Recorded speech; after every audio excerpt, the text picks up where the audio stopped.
Namaskar. Welcome to IRMI Online Resources.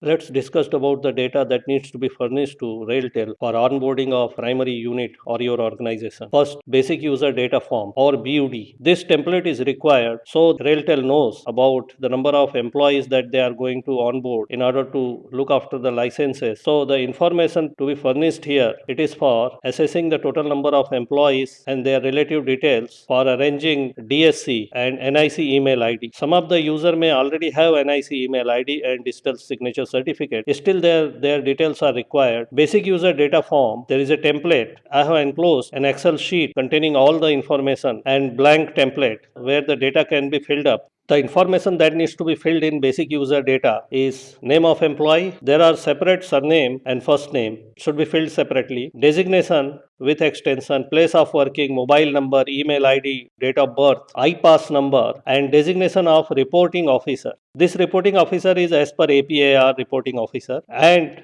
whether DSC is available or not. Employee master data. This is the another form that needs to be filled up. I have enclosed one of the sheet in that is for EMD. That can be filled up. This is about the organizational structure, office and parent organizational unit. Organizational structure is given so you understand how the designation should be formed, reporting officer should be indicated. This information need not be filled up, just proper designation, office and organizational unit needs to be filled up in the EMD. In the EMD, column 1 to 4 is about the personal information, title, full name, gender, IPAS ID. Column 5 is for designation of employee. Column 6 is post name, the designation along with their organization and any extension. Column 7 is very important. Here, along with designation, marking abbreviation is also included. Marking abbreviations are 3 characters derived from the person's name. These 3 characters are unique and should not be repeating in that organization or the unit. It may be repeating in some other organization elsewhere, but in that organizational unit, it must not be repeating, it should be unique. Column 8 is for reporting officer. As stated earlier,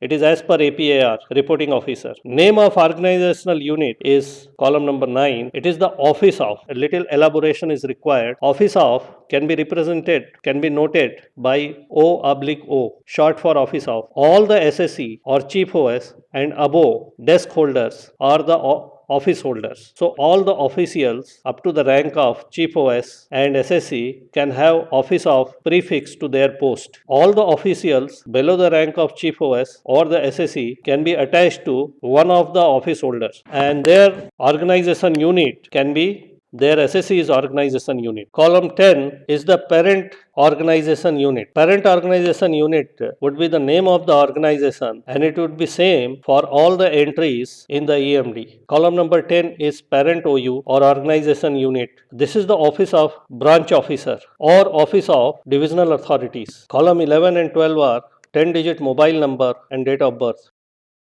Thank you for your time. For any clarification, email me.